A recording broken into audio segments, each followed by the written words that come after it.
You're a royal physician in the Palace of Madrid, and the year is 1834. The king is dead, but your work isn't finished. You've been summoned to the private chambers of the late Ferdinand VII for a task so bizarre, so unprecedented, that you question your own sanity. The Queen Regent, Maria Cristina, stands before you with tears in her eyes and a request that chills your blood. Your hands tremble as you approach the bed where Ferdinand's body lies. Even in death, the man who terrorized Spain for 2 decades seems to mock you from beyond the grave. But it's not his face that draws your attention. It's what lies beneath the silk sheets. The thing that defined his reign as much as his cruelty, his paranoia, or his betrayals. The anatomical monstrosity that historians would whisper about for centuries, but never dare write in their official accounts. Ferdinand, the 7th member, his grotesquely oversized, bizarrely shaped endowment that was simultaneously the source of his deepest shame and his most twisted pride. As you begin the preservation process, your mind wanders to the stories you've heard whispered in the palace corridors. Stories of special cushions, of screaming wives, of desperate attempts to produce an heir despite nature's cruel joke. You realize you're not just preserving flesh and blood. You're preserving the physical embodiment of a reign that was itself deformed, oversized, and ultimately destructive to everything it touched. Before diving into these forgotten stories of survival and suffering, if you enjoy learning about the hidden truths of history, consider hitting that like button and subscribing for more content like this. And please, comment below to let me know where you're listening from. I find it incredible that we're exploring these ancient stories together from different parts of the world, connected across time and space by our shared curiosity about the past. The psychological impact on young Ferdinand was devastating. In an era when male anatomy was judged by classical Greek standards, where smaller was considered more refined, more aristocratic, Ferdinand's massive member marked him as a freak of nature. The very thing that modern men might envy became a source of profound shame for the future king of Spain. Ferdinand's childhood was a masterclass in dysfunction that would have broken a stronger man and instead forged a tyrant. His father, Charles IV, was weak-willed and preferred hunting to ruling.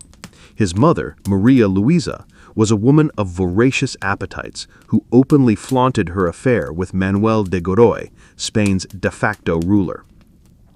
Young Ferdinand watched this daily humiliation, absorbing lessons about power, betrayal, and the weakness of trust.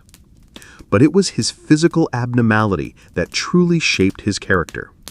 The court buzzed with whispers about the prince's condition. Servants giggled behind their hands. Courtiers made subtle jokes, and foreign diplomats reported back to their masters about the Spanish embarrassment. Ferdinand learned early that he was an object of mockery, that his most intimate self was a source of amusement for others.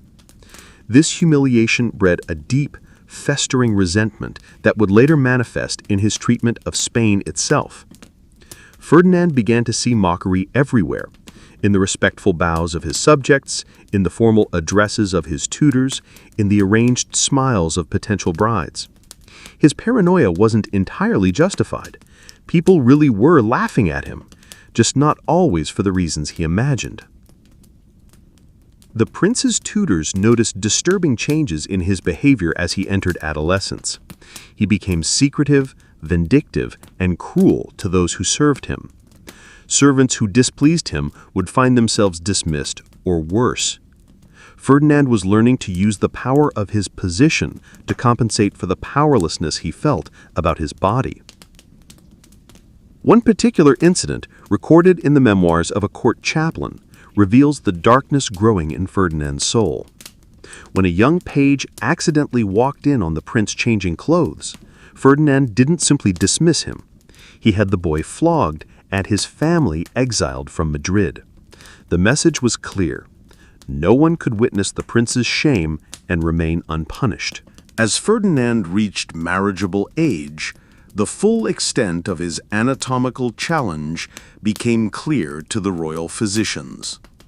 Dr. Francisco Flores, the king's personal doctor, left behind secret notes that provide a disturbing window into the medical reality of Ferdinand's condition. His Majesty's member, Flores wrote, presents a most unusual configuration. The base measures no more than the width of a man's thumb, yet it expands to a circumference that defies natural proportion. The length exceeds that of any recorded human specimen, measuring near to 10 inches in its natural state, and growing considerably larger when aroused. Most concerning is the peculiar curvature and the presence of what appear to be additional tissue growths that serve no discernible biological function. The implications for Ferdinand's future as a husband and father were immediately obvious. Normal intimate relations would be impossible without significant medical intervention and specialized equipment. The royal craftsmen were secretly commissioned to create what they euphemistically called marital aids, specially designed cushions and supports that would allow Ferdinand to function sexually without causing serious injury to his future wives. But the physical challenges were only part of the problem. Ferdinand's condition had psychological ramifications that went far beyond the bedroom. He became obsessed with potions and elixirs that promised to normalize his anatomy or enhance his fertility. Court alchemists and foreign physicians were secretly brought to Madrid, each promising miracle cures that inevitably failed. The prince spent fortunes on these quack remedies. He consumed mixtures of ground rhinoceros horn, powdered pearls, and rare herbs that were supposed to regulate his royal essence. Some potions were meant to shrink his member to normal proportions. Others claimed to enhance his virility despite its unusual shape. All of them were useless, but Ferdinand's desperation made him an easy mark for charlatans and con artists. In 1802, Ferdinand married his first cousin, Princess Maria Antonia of Naples and Sicily. The match was arranged when both were still teenagers, and Maria Antonia arrived in Madrid with romantic notions about her future husband. She had heard he was called the Desired One by some of his supporters and imagined herself marrying a fairy tale prince. The wedding ceremony was magnificent, as befitted the union of two royal houses. The cathedral filled with music, the streets of Madrid echoed with celebration, and the young couple looked every inch the perfect royal partnership. Maria Antonia was beautiful, intelligent, and genuinely excited about her new life. Ferdinand, for his part, seemed almost normal in public, charming, attentive, and appropriately romantic. But royal weddings end, and wedding nights begin. The first sign of trouble came when Ferdinand's valet approached Maria Antonia's ladies-in-waiting with an unusual request. Special preparations were needed for the royal bedchamber, equipment that the ladies didn't understand but were assured was customary for royal couples. Custom-made cushions were brought in, along with bottles of oils and salves and various implements that seemed more medical than romantic. Maria Antonia, sheltered and innocent as most royal brides of her era, understood none of this. Her education had been strictly religious, focusing on languages, music, and courtly etiquette. The basic facts of married life had been explained to her in the vaguest possible terms by nervous older women, who themselves knew little about the specific challenges she was about to face. When Ferdinand entered the bridal chamber, Maria Antonia's first glimpse of her husband's naked form sent her into hysterics. One lady-in-waiting, writing years later, described the scene. Her Majesty began screaming as though she had seen the devil himself. She backed against the wall, pointing and crying, "Monster! Monster!" until we feared she had lost her reason entirely. Ferdinand's member, described by witnesses as resembling a great club with a thin handle, was unlike anything the sheltered princess had imagined possible. The sheer size of it terrified her, but it was the bizarre shape, the way it curved and twisted, the strange growths along its length, the almost alien appearance of the whole apparatus that truly broke her composure. What followed was less a romantic wedding night than a medical procedure. Ferdinand's specially trained physicians had to be called in to explain to the horrified princess what would be required of her. The custom cushions were arranged, the oils applied, and a process began that was more akin to surgery than lovemaking. Contemporary accounts, hidden in private letters between court physicians, describe a scene of almost surreal dysfunction. Ferdinand required the specially designed pillow to support his massive member, preventing it from causing injury to himself or his wife during intimate relations. Even with these aids, the process was so traumatic for Maria Antonia that she required laudanum to endure it. The psychological impact on both partners was devastating. Ferdinand, already paranoid and insecure about his condition, became even more twisted when faced with his wife's obvious revulsion.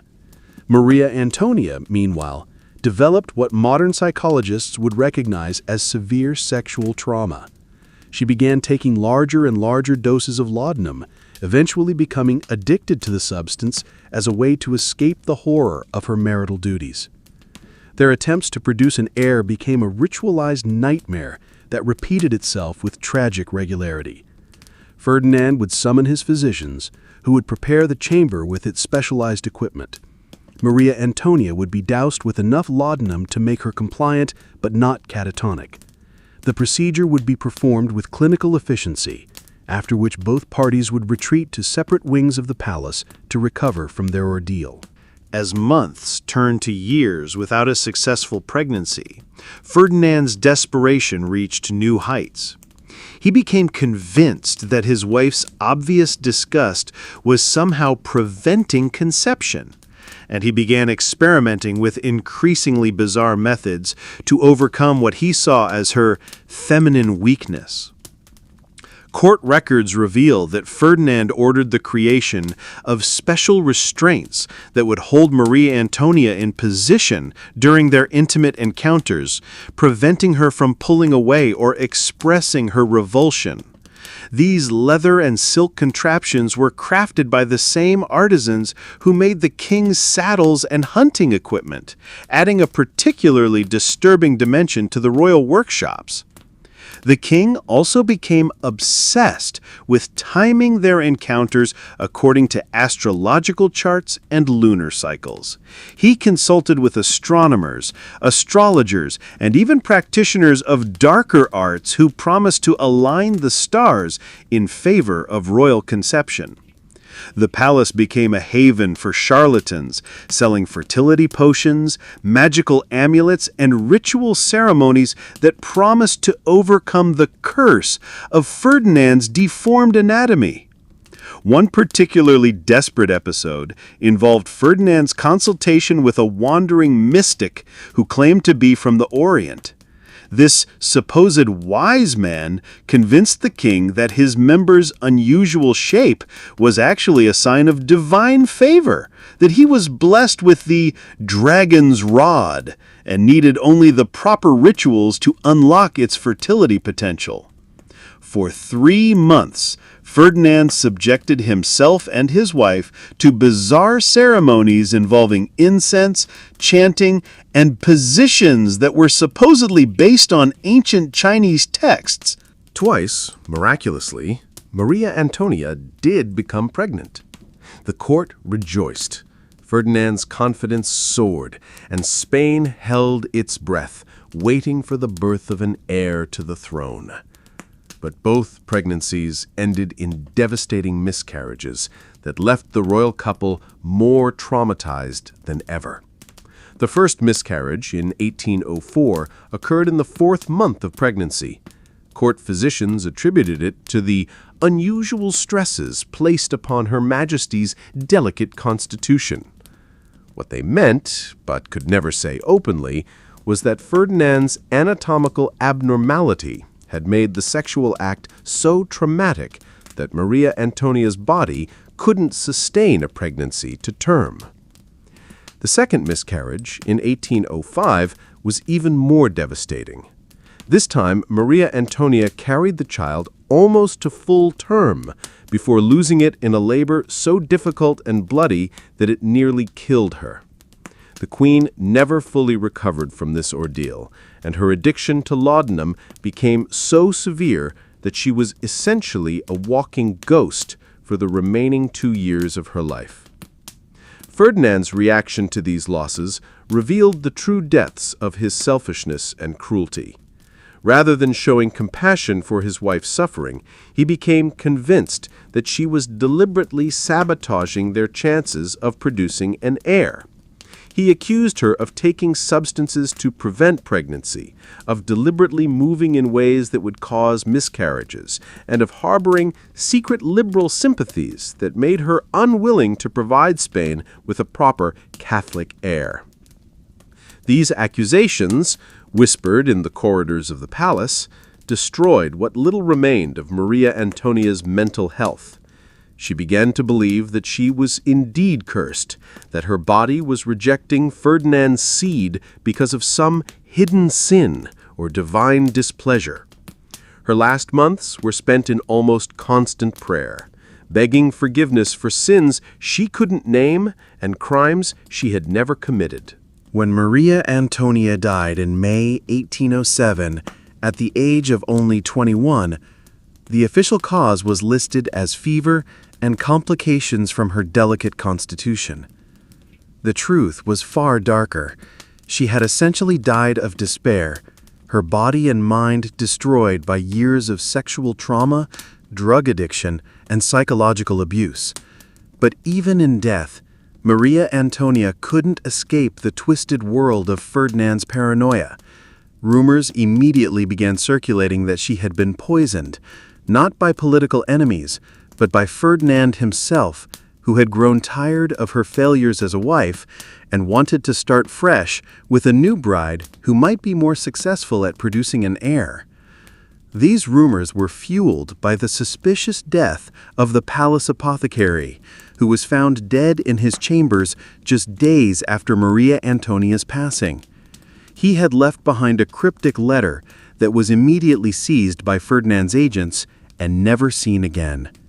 Some whispered that the letter contained confessions about poisons administered to the queen. Others believed it revealed the true nature of Ferdinand's medical condition and the impossible demands placed on his wife. Ferdinand's behavior following Maria Antonia's death was telling. While he made the appropriate public displays of grief, privately he seemed almost relieved. Within weeks, he was already making inquiries about potential second wives, focusing particularly on women who had already proven their fertility by bearing children in previous marriages. The king's physicians, meanwhile, were working frantically to develop new treatments for his condition. If Ferdinand was to remarry successfully, they needed to find ways to make intimate relations less traumatic for his future wives. This led to some of the most bizarre medical experiments in royal history, as doctors attempted to create ever more sophisticated marital aids and develop new surgical techniques that might reshape Ferdinand's anatomy. One particularly desperate episode involved Ferdinand's consultation with a wandering mystic who claimed to be from the Orient. This supposed wise man convinced the king that his member's unusual shape was actually a sign of divine favor, that he was blessed with the dragon's rod and needed only the proper rituals to unlock its fertility potential. For 3 months, Ferdinand subjected himself and his wife to bizarre ceremonies involving incense, chanting, and positions that were supposedly based on ancient Chinese texts. Twice, miraculously, Maria Antonia did become pregnant. The court rejoiced, Ferdinand's confidence soared, and Spain held its breath, waiting for the birth of an heir to the throne. But both pregnancies ended in devastating miscarriages that left the royal couple more traumatized than ever. The first miscarriage, in 1804, occurred in the 4th month of pregnancy. Court physicians attributed it to the unusual stresses placed upon Her Majesty's delicate constitution. What they meant, but could never say openly, was that Ferdinand's anatomical abnormality had made the sexual act so traumatic that Maria Antonia's body couldn't sustain a pregnancy to term. The second miscarriage, in 1805, was even more devastating. This time, Maria Antonia carried the child almost to full term before losing it in a labor so difficult and bloody that it nearly killed her. The queen never fully recovered from this ordeal, and her addiction to laudanum became so severe that she was essentially a walking ghost for the remaining 2 years of her life. Ferdinand's reaction to these losses revealed the true depths of his selfishness and cruelty. Rather than showing compassion for his wife's suffering, he became convinced that she was deliberately sabotaging their chances of producing an heir. He accused her of taking substances to prevent pregnancy, of deliberately moving in ways that would cause miscarriages, and of harboring secret liberal sympathies that made her unwilling to provide Spain with a proper Catholic heir. These accusations, whispered in the corridors of the palace, destroyed what little remained of Maria Antonia's mental health. She began to believe that she was indeed cursed, that her body was rejecting Ferdinand's seed because of some hidden sin or divine displeasure. Her last months were spent in almost constant prayer, begging forgiveness for sins she couldn't name and crimes she had never committed. When Maria Antonia died in May 1807, at the age of only 21, the official cause was listed as fever and complications from her delicate constitution. The truth was far darker. She had essentially died of despair, her body and mind destroyed by years of sexual trauma, drug addiction, and psychological abuse. But even in death, Maria Antonia couldn't escape the twisted world of Ferdinand's paranoia. Rumors immediately began circulating that she had been poisoned, not by political enemies, but by Ferdinand himself, who had grown tired of her failures as a wife and wanted to start fresh with a new bride who might be more successful at producing an heir. These rumors were fueled by the suspicious death of the palace apothecary, who was found dead in his chambers just days after Maria Antonia's passing. He had left behind a cryptic letter that was immediately seized by Ferdinand's agents and never seen again. Some whispered that the letter contained confessions about poisons administered to the queen. Others believed it revealed the true nature of Ferdinand's medical condition and the impossible demands placed on his wife. Ferdinand's behavior following Maria Antonia's death was telling. While he made the appropriate public displays of grief, privately he seemed almost relieved. Within weeks, he was already making inquiries about potential second wives, focusing particularly on women who had already proven their fertility by bearing children in previous marriages. The king's physicians, meanwhile, were working frantically to develop new treatments for his condition. If Ferdinand was to remarry successfully, they needed to find ways to make intimate relations less traumatic for his future wives. This led to some of the most bizarre medical experiments in royal history, as doctors attempted to create ever more sophisticated marital aids and develop new surgical techniques that might reshape Ferdinand's anatomy. As Ferdinand approached his second marriage, his character was already showing the twisted traits that would later make him one of history's most despised monarchs. The sexual trauma of his first marriage, combined with his deep-seated insecurities about his physical condition, had created a man incapable of genuine human connection or empathy. Ferdinand had learned to see other people not as individuals with their own feelings and needs, but as tools to be used for his pleasure or obstacles to be eliminated. His first wife had been a tool that failed to function properly and had to be discarded.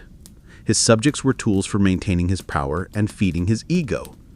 Anyone who opposed him was an obstacle that needed to be destroyed. The prince's interactions with the palace staff revealed his growing sadism. He began testing the limits of his power by issuing increasingly arbitrary and cruel orders. Servants who accidentally glimpsed his naked form were not just dismissed, but often disappeared entirely. Guards who failed to maintain absolute secrecy about the royal chambers found themselves assigned to the most dangerous frontier postings in Spain's crumbling empire. Ferdinand also developed an obsession with the idea that people were constantly mocking him behind his back. This wasn't entirely paranoid. People really were talking about his condition. But Ferdinand's response was disproportionate and increasingly violent. He began maintaining lists of suspected mockers and planning elaborate revenge scenarios that he would implement once he had the power to do so. By 1807, Ferdinand had become the center of a complex conspiracy involving some of Spain's most powerful nobles and military officers. These men saw the prince as their vehicle for overthrowing the weak government of Charles IV and his despised minister, Manuel de Godoy. What they didn't understand was that they were allying themselves with a man whose sexual dysfunction had created a personality disorder that would ultimately prove more dangerous than the incompetence they sought to replace. The conspirators, called the Fernandinos, worked tirelessly to build Ferdinand's reputation as el deseado, the desired one. They spread propaganda about his intelligence, his patriotism, and his potential as a reformist king who would restore Spain to its former greatness. What they carefully concealed was their growing awareness of Ferdinand's psychological instability and his increasingly disturbing behavior toward anyone who crossed him. The conspiracy came to a head in October 1807 with the so-called El Escorial conspiracy, in which Ferdinand was caught planning to overthrow his own father with the help of Napoleon Bonaparte. When the plot was discovered, Ferdinand's response revealed both his cowardice and his complete lack of loyalty to anyone, including his co-conspirators. Rather than standing by the men who had risked everything for his cause, Ferdinand immediately threw them all under the metaphorical carriage wheels. He provided detailed confessions about every aspect of the conspiracy, named every participant, and begged his parents for forgiveness. While his allies faced imprisonment and exile, this betrayal established a pattern that would define Ferdinand's entire reign. He would use people for his own purposes and then destroy them the moment it became convenient. Even as Ferdinand's political machinations were unfolding, his medical condition continued to worsen. Court physicians noted that his member was continuing to grow and change shape, developing new abnormalities that made intimate relations even more challenging.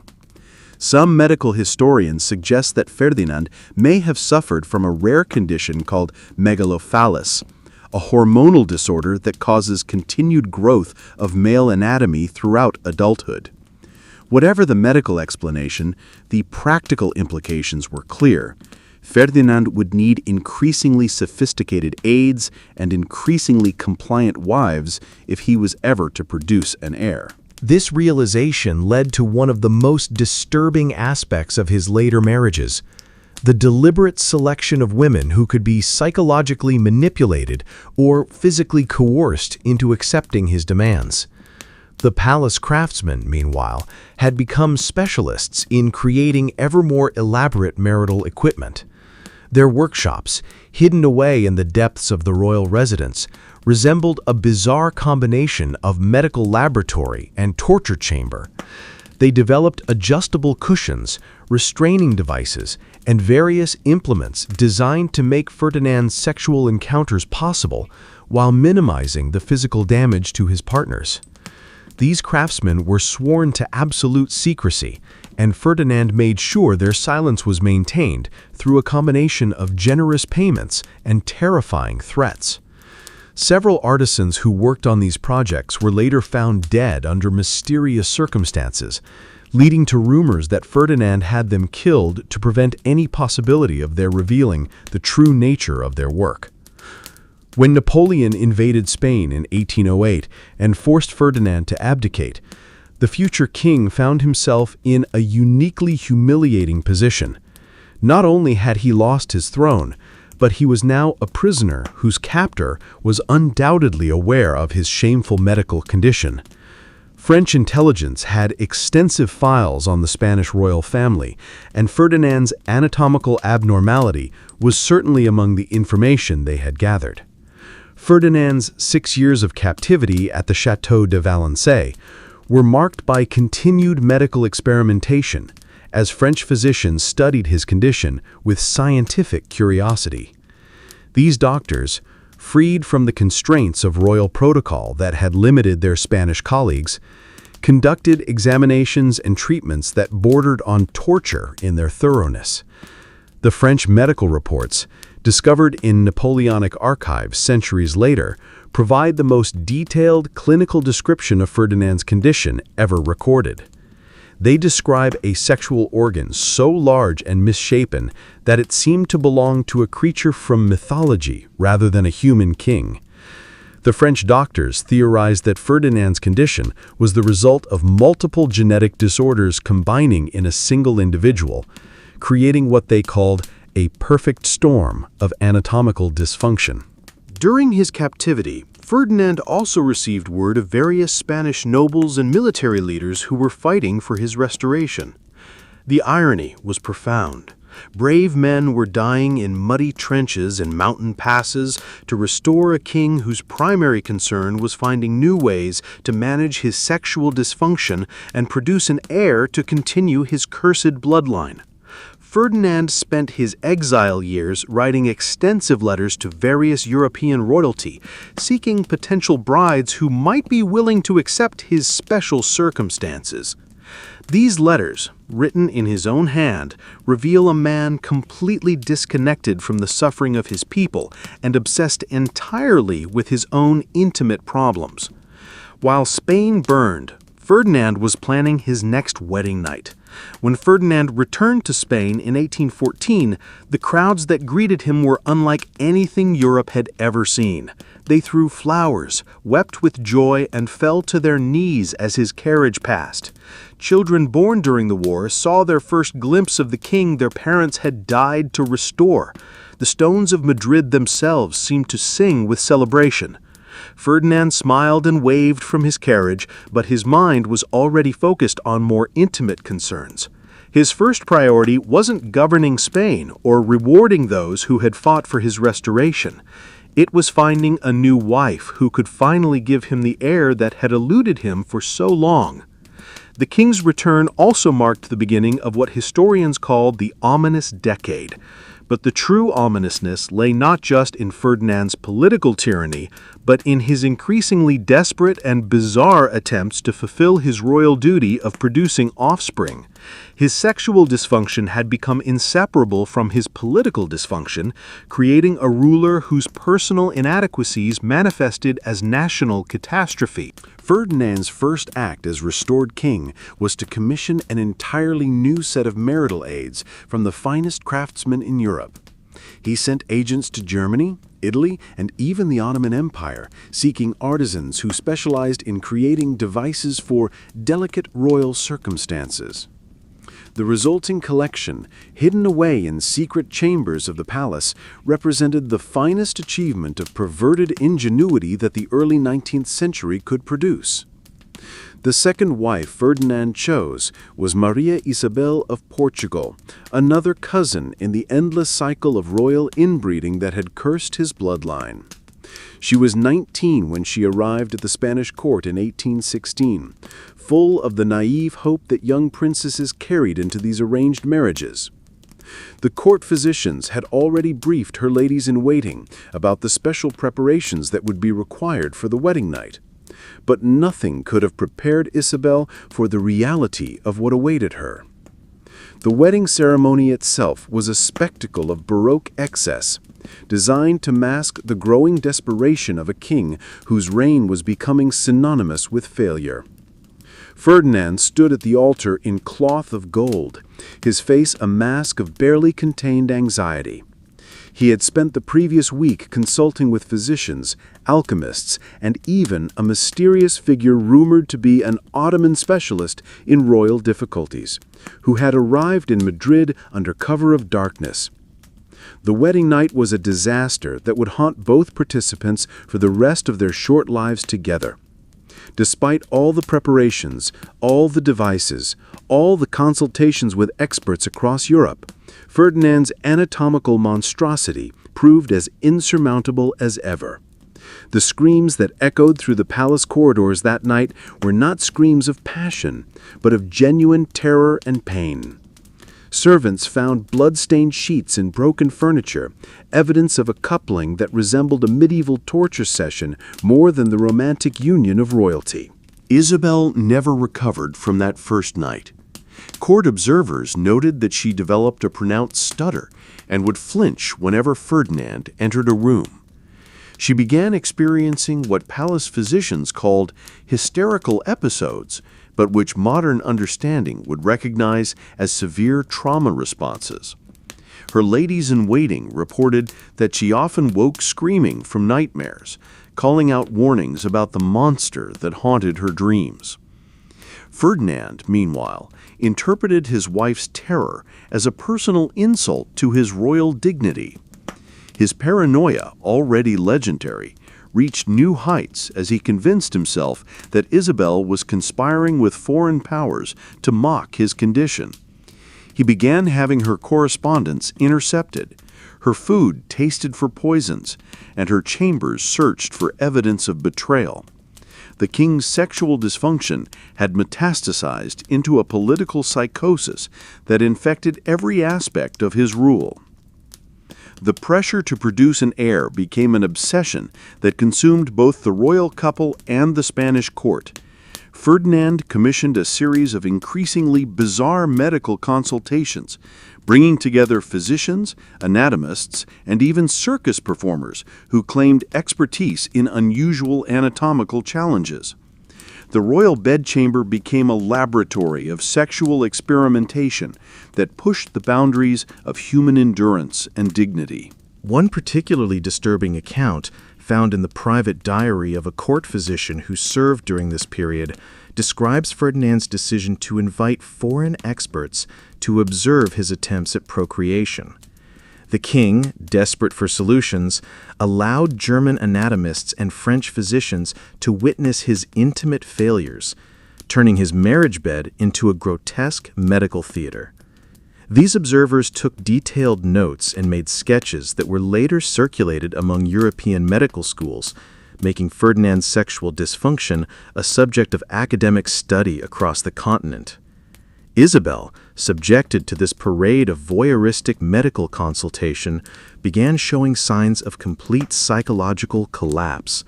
She stopped eating regularly, lost dangerous amounts of weight, and developed a 1,000-yard stare that servants found more frightening than her earlier outbursts. The young queen had become a living ghost, haunting the halls of a palace that had become her prison.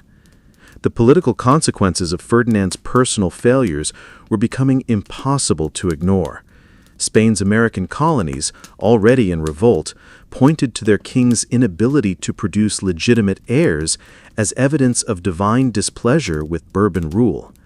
Revolutionary propaganda depicted Ferdinand as a sexually impotent tyrant whose physical inadequacies mirrored his political incompetence. The king's most intimate shame had become a rallying cry for independence movements from Mexico to Argentina. Ferdinand's response to these challenges was characteristically paranoid and brutal. He launched a new wave of purges, targeting anyone suspected of spreading rumors about his condition or supporting colonial independence.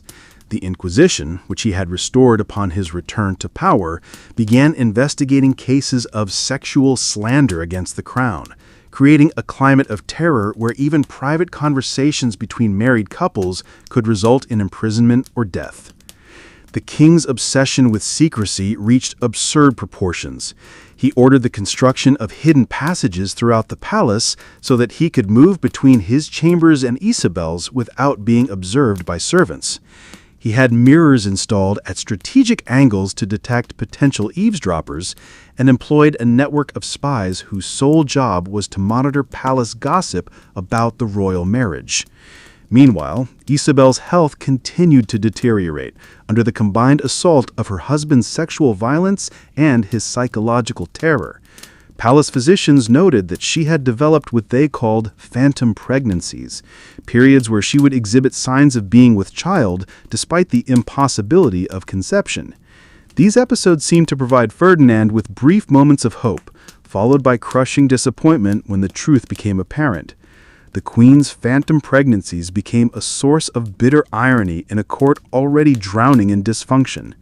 Servants would whisper about how the king would pace outside Isabel's chambers during these episodes, alternately praying and cursing, as if divine intervention might somehow overcome the mechanical impossibility of his situation. When each phantom pregnancy inevitably ended, Ferdinand would sink into black depressions that paralyzed the government for weeks at a time. Eventually, the king's agents found Maria Josepha Amalia of Saxony, a Saxon princess whose family's desperate financial situation made them willing to overlook Ferdinand's notorious reputation. Maria Josepha was 24 when she arrived in Madrid in 1819, older and more worldly than Isabel had been, but she carried the same doomed hope that had characterized her predecessor's arrival. The third wedding was a more subdued affair, reflecting both Ferdinand's advancing age and the court's exhaustion with royal matrimonial disasters. There were fewer foreign dignitaries, less elaborate celebrations, and a palpable sense that everyone was merely going through the motions of a ritual that had already failed twice before. Maria Josepha had been better prepared for her ordeal than Isabel, having received detailed briefings from Saxon physicians who had consulted with their Spanish counterparts. She brought her own collection of medical devices and preparations, along with a personal physician who specialized in difficult marital situations. Her approach to the marriage was more clinical than romantic, treating her royal duties as a medical challenge to be solved through scientific methodology. This practical approach served her better than Isabel's romantic naivety, but it could not overcome the fundamental impossibility of Ferdinand's condition. The third marriage settled into a pattern of scheduled attempts at intimacy, carefully planned and medically supervised encounters that resembled surgical procedures more than expressions of marital affection. Maria Josepha kept detailed records of these sessions, noting times, techniques, and outcomes with the precision of a research scientist. The Queen's clinical detachment seemed to frustrate Ferdinand even more than Isabel's terror had. He began to suspect that Maria Josepha viewed him as a medical curiosity rather than a husband, and his paranoia expanded to include fears that she was secretly documenting his condition for foreign intelligence services. The king's spies reported that the Queen maintained extensive correspondence with Saxon court physicians, sharing what Ferdinand believed were state secrets about his anatomy. Meanwhile, Spain continued its collapse under the weight of Ferdinand's misrule. The American colonies had achieved independence one by one, taking with them the wealth that had sustained the Spanish Empire for 3 centuries. The king's obsession with his sexual dysfunction had left him incapable of addressing the political and economic crises that were tearing his kingdom apart. Cabinet meetings were postponed when Ferdinand was having a difficult period with his wife, and important decisions were delayed for weeks while the king consulted with physicians about new techniques for achieving conception. The Spanish people, initially grateful for Ferdinand's return, had begun to understand the true cost of their restored monarch. Revolutions simmered in the cities, while bandits controlled the countryside. The king's subjects starved while he spent fortunes on sexual aids and foreign medical consultants. Spain had become a European laughingstock, its decline symbolized by a ruler whose most intimate failures had become public knowledge. In 1829, after 10 years of clinical matrimony, Maria Josepha achieved what many had thought impossible. She became pregnant. The news sent shockwaves through the Spanish court and across Europe, where diplomatic correspondence buzzed with speculation about how Ferdinand had finally overcome his anatomical obstacles. Some suggested divine intervention, others credited advances in medical science, while the most cynical observers whispered about infidelity and illegitimate succession. Ferdinand's reaction to the pregnancy was a mixture of euphoria and terror. He hired additional guards to protect Maria Josepha, brought in the finest physicians from across Europe, and had her chambers blessed by every religious authority in Madrid.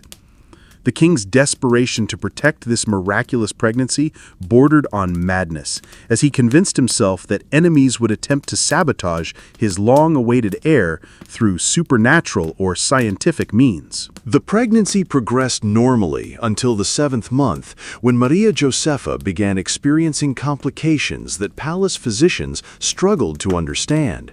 Modern medical knowledge suggests she was suffering from placental abruption, a condition that could have been managed with proper care. However, Ferdinand's interference with her medical treatment, his insistence on consulting mystics and alchemists alongside trained physicians, created a chaotic environment that made effective intervention impossible. On May 18, 1829, Maria Josepha went into premature labor. The delivery was a horror that traumatized everyone present, as Ferdinand insisted on personally supervising the proceedings, despite having no medical knowledge whatsoever. The baby, a daughter, lived for only a few hours before succumbing to the complications of premature birth. Maria Josepha survived the delivery, but never recovered her strength, dying 3 weeks later from what physicians termed childbed fever, but which was more likely a combination of infection and despair. Ferdinand's reaction to this double tragedy revealed the complete breakdown of his sanity. He refused to allow either body to be buried, insisting that court physicians continue attempting to revive both mother and child through increasingly bizarre means. For nearly a week, the palace was filled with the stench of decay, as the king denied the reality of his losses and demanded that his medical staff perform impossible resurrections. When Ferdinand finally accepted that his wife and daughter were dead, he fell into a depression so profound that courtiers feared for his life. He stopped eating, refused to see advisors, and spent his days staring at the death masks he had commissioned for all 3 of his wives. The king had become a living ghost, haunting his own palace while Spain crumbled around him. But fate had one final cruel joke to play on Ferdinand VII. In 1829, at the age of 45, the king who had spent decades unable to produce a living heir suddenly found himself facing an unexpected 4th marriage. His advisors, desperate to provide stability for a collapsing kingdom, had identified Maria Cristina of Naples as a potential bride.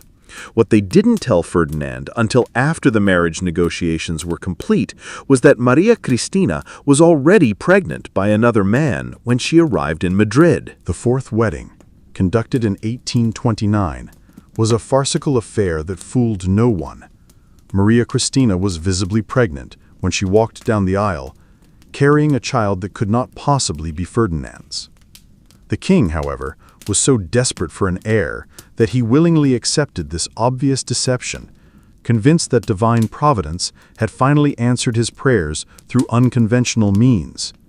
The birth of Isabella II in 1830 should have marked the culmination of Ferdinand's quest for succession, but instead it became the source of new anxieties. The king knew the child was not biologically his, yet he had to maintain the fiction of legitimacy to preserve his dynasty. His relationship with Maria Christina was built on mutual deception. She pretended to respect him, while he pretended to believe her child was his own. Ferdinand's final years were marked by the same sexual dysfunction that had defined his entire adult life. But now, with the added burden of maintaining a fraudulent succession, he continued his desperate attempts at intimacy with Maria Christina, hoping to produce a child that would actually be his own blood. These efforts, witnessed by the same parade of physicians and specialists who had observed his previous failures, became even more pathetic as his advancing age made success increasingly unlikely. The paranoia that consumed Ferdinand's final years manifested in ways that shocked even the cynical courtiers who had witnessed decades of royal madness. The king began conducting random inspections of his wife's chambers at all hours, bursting through doors with armed guards to catch Maria Christina in imagined acts of treason. These midnight raids terrified the ladies-in-waiting, who never knew when they might find themselves face to face with a wild-eyed monarch wielding accusations of conspiracy.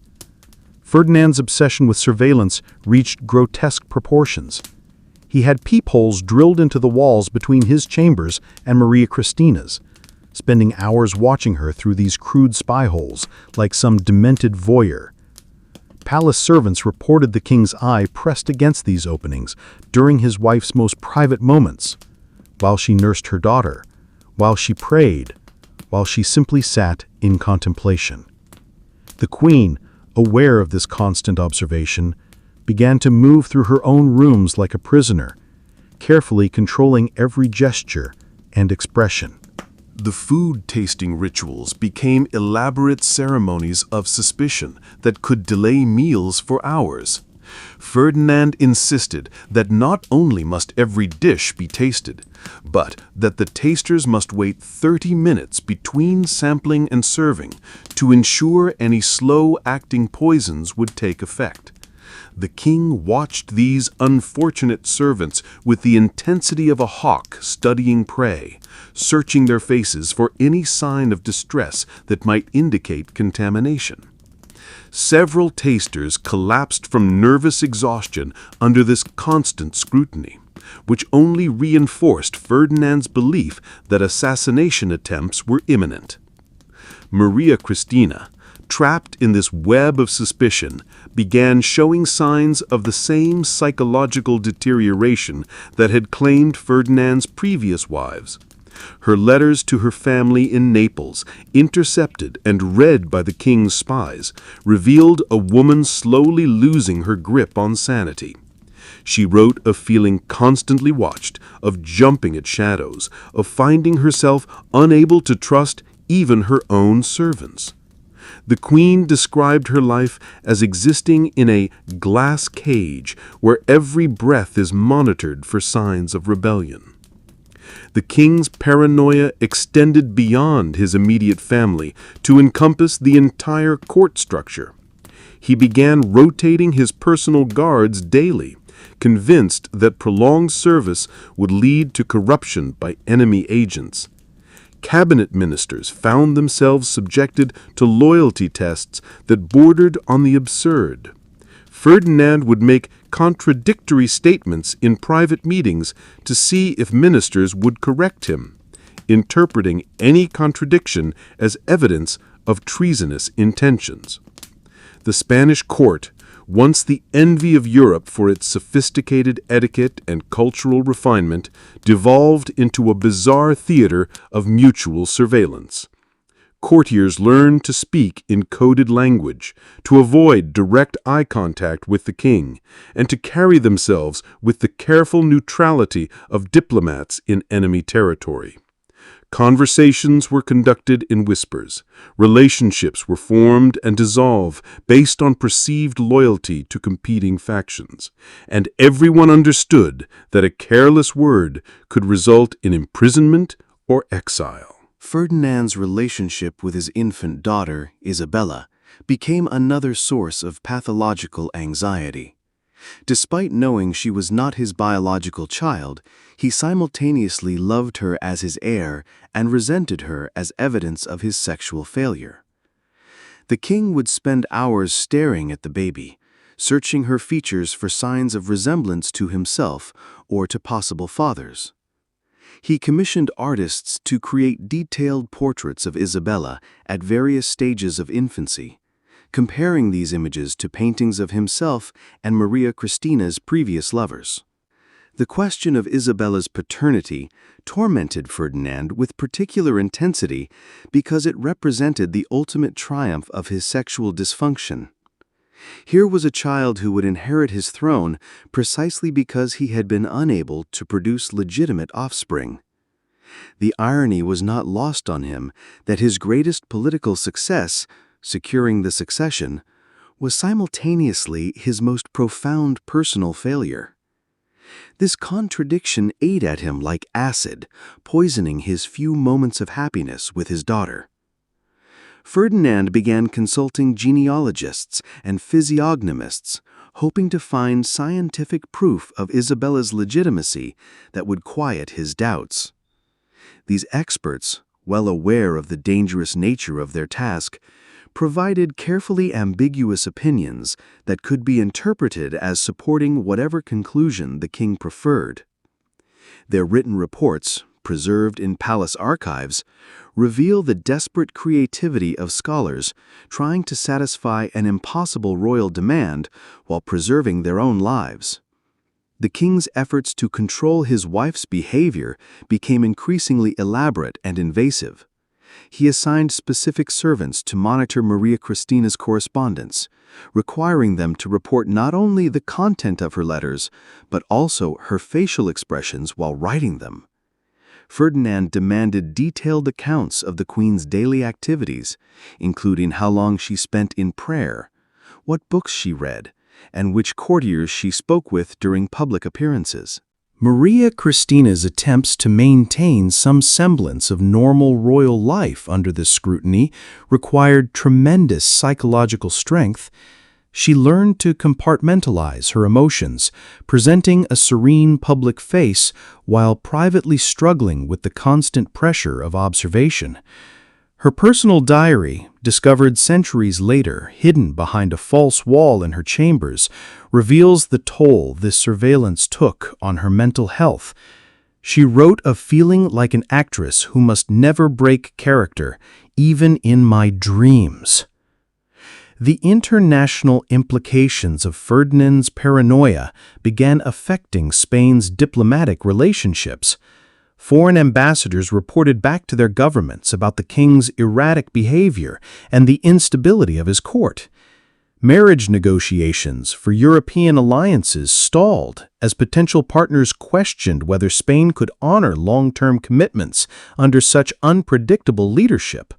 Ferdinand's personal dysfunction was becoming a matter of international concern.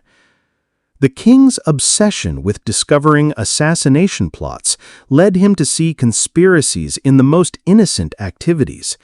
When Maria Christina requested permission to redecorate her chambers, Ferdinand interpreted this as an attempt to create hiding places for weapons or poison. When courtiers complimented the queen's appearance, the king wondered if they were using coded language to communicate treasonous messages. Even religious observances became suspect. Ferdinand questioned whether Maria Christina's increased devotions were genuine piety or secret communications with foreign Catholic powers. The economic cost of Ferdinand's paranoia was staggering. The crown spent enormous sums on security measures, spy networks, and loyalty investigations, while Spain's treasury emptied and its people suffered. The king commissioned the construction of secret passages throughout the palace, installed elaborate alarm systems, and maintained multiple sets of food tasters, guards, and servants to ensure no single group could coordinate against him.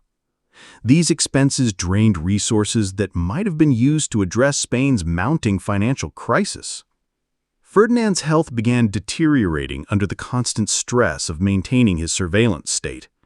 Palace physicians noted that the king suffered from chronic insomnia, digestive problems, and what they termed nervous agitation. His paranoia had created a feedback loop where his fears generated behaviors that justified more fears, trapping him in an ever-escalating cycle of suspicion and anxiety. The king's relationships with his remaining family members became casualties of his deteriorating mental state. He began to suspect even his closest relatives of plotting against him, interpreting normal family interactions as potential threats. Birthday celebrations became tense affairs where Ferdinand watched for signs of conspiracy in the arrangement of flowers or the selection of gifts. Even his brother, Don Carlos, who had supported him through previous crises, found himself subjected to investigation and surveillance. Maria Cristina's efforts to shield their daughter from Ferdinand's paranoia became a source of additional conflict. The king interpreted the queen's protective instincts as evidence that she was preparing Isabella for rule by foreign powers. When Maria Cristina requested private time with her daughter, Ferdinand wondered what treasonous ideas she might be implanting in the child's mind. The simple act of maternal bonding became another front in the king's imaginary war against conspiracy. The servants who worked most closely with the royal family found themselves in impossible positions. They were expected to provide detailed reports on the queen's activities while maintaining the appearance of loyal service. Many developed nervous conditions under this pressure, creating a staff turnover rate that further destabilized the court. New servants, unfamiliar with the complex loyalties and expectations of their positions, often inadvertently triggered Ferdinand's suspicions through innocent mistakes. Ferdinand's attempts to discover the true identity of Isabella's father became increasingly desperate and invasive. He had investigators compile detailed dossiers on every man who had interacted with Maria Cristina during her time in Naples, searching for physical characteristics that might match his daughter's features. These investigations extended to examining the medical records of potential fathers, their family histories, and even their personal correspondence from years before Isabella's conception. The king's bedroom became a museum of his sexual failures, filled with portraits of his dead wives, medical devices that had failed to solve his anatomical problems, and religious relics he hoped might provide divine intervention for his dysfunction. Visitors to these private chambers reported an atmosphere of desperate sadness that seemed to cling to the walls like incense. Ferdinand would conduct audiences from this space, surrounded by reminders of his most intimate failures, while discussing matters of state. The psychological pressure on Maria Cristina intensified as Ferdinand's behavior became more erratic. The queen began experiencing physical symptoms of stress, hair loss, weight fluctuation, and tremors that she struggled to hide during public appearances. Her ladies-in-waiting noted that she had developed nervous habits, like constantly checking over her shoulder and startling at unexpected sounds. Ferdinand's paranoia reached its bizarre culmination in 1832 when he became convinced that Maria Cristina was attempting to poison him through intimate contact. The king began demanding that his wife submit to medical examinations before any physical interaction, searching for evidence of toxins that might be transmitted through skin contact. These examinations, conducted by court physicians in Ferdinand's presence, represented the final degradation of whatever remained of their marital relationship. The international community watched Spain's descent into madness with a mixture of fascination and horror. Diplomatic correspondence from this period reveals that European powers were actively planning for the eventual collapse of Ferdinand's government, recognizing that the king's personal dysfunction made stable rule impossible. Some nations began secretly supporting regional independence movements within Spain, calculating that the fragmentation of the Spanish Empire would be preferable to its continued rule by an unstable monarch. As 1833 dawned, Ferdinand's physical health finally began reflecting the psychological damage of his paranoid reign. Court physicians noted that the king had developed a persistent tremor, chronic digestive problems, and what appeared to be early signs of cognitive decline. His speeches became rambling affairs, filled with accusations against unnamed enemies and references to conspiracies that existed only in his imagination. The end, when it came, was almost anticlimactic after decades of dramatic dysfunction. Ferdinand simply began fading away, his body finally succumbing to the accumulated stress of a lifetime spent battling his own anatomy and psychology. In his final days, he drifted between consciousness and delirium, sometimes calling out to his dead wives, and sometimes issuing orders for investigations of plots that had never existed. In 1833, Ferdinand VII finally achieved the peace that had eluded him in life through the simple expedient of death. The official cause was listed as gout, but palace physicians privately acknowledged that the king had essentially died of exhaustion, physical, psychological, and spiritual exhaustion brought on by decades of sexual frustration and political paranoia. The autopsy of Ferdinand VII, conducted in secret by the same physicians who had spent years trying to solve his anatomical puzzles, revealed the full extent of nature's cruel joke. The king's member, preserved for medical study, measured an astounding 14 inches in length and varied dramatically in girth from base to tip, exactly as contemporary descriptions had suggested. More disturbing was the discovery of internal scarring and deformity that made normal sexual function essentially impossible, explaining decades of failure and frustration. But the autopsy also revealed something else: evidence of deliberate self-harm dating back to Ferdinand's teenage years. The king had apparently spent decades attempting various forms of self-surgery, trying to modify his anatomy to make normal intimacy possible. These pathetic attempts at self-correction, conducted in secret with whatever tools he could acquire, had only made his condition worse, while adding layers of psychological trauma to his physical abnormalities. The preserved organ, along with detailed medical drawings and written observations, was sealed in the Vatican archives, where it remains to this day. Church officials deemed the material too disturbing and too politically sensitive for public knowledge, creating one of history's most bizarre state secrets. Scholars who have been granted access to these materials describe them as simultaneously fascinating and deeply unsettling, a window into the private hell of absolute power, corrupted by anatomical fate. Ferdinand's death marked the end of an era, but his legacy lived on in the fractured Spain he left behind. Isabella II, the daughter who may or may not have been his biological child, inherited a kingdom torn apart by civil war, economic collapse, and international humiliation. The Spanish Empire, which had once dominated the world, was reduced to a minor European power. Its decline accelerated by decades of misrule by a king whose personal obsessions had taken precedence over public duty. The story of Ferdinand VII serves as a reminder that power without wisdom is dangerous, but power combined with personal dysfunction can be catastrophic. His reign demonstrated how individual psychological damage can metastasize into national trauma, how private shame can become public disaster, and how the most intimate human failures can echo through history with consequences far beyond their original scope.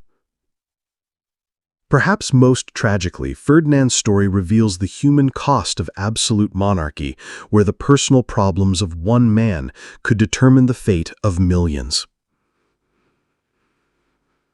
His 3 dead wives, his questionable daughter, his terrorized subjects, and his ruined kingdom all paid the price for a genetic lottery that went wrong centuries before any of them were born. Ferdinand was both perpetrator and victim of a system that concentrated too much power in the hands of individuals who were fundamentally unprepared to wield it. As that royal physician in 1834 completed his grim task of preserving Ferdinand's anatomical legacy, he must have reflected on the terrible irony of his situation. He was the physical evidence of a reign that had consumed everything it touched: wives, children, subjects, and ultimately the king himself. The preserved organ was more than a medical curiosity. It was a monument to the destructive power of shame, the corruption of unchecked authority, and the tragic waste of human potential. In the end, Ferdinand VII achieved a kind of immortality, but not the kind he had sought. His name lived on, not as a great king or successful ruler, but as a cautionary tale about the dangers of allowing personal dysfunction to masquerade as political power. His anatomical legacy, hidden away in Vatican vaults, serves as a reminder that some secrets are too disturbing for history to acknowledge, too human for legend to embrace, and too tragic for time to heal. The silk sheets that had once covered his deformed body now covered a kingdom equally damaged, equally unable to function as nature intended. Ferdinand VII had finally found peace, but he had left behind a Spain that would struggle for generations to recover from the intimate disasters of his troubled reign. The most perverted king in history had ended as he had lived, as a source of suffering for everyone unfortunate enough to be touched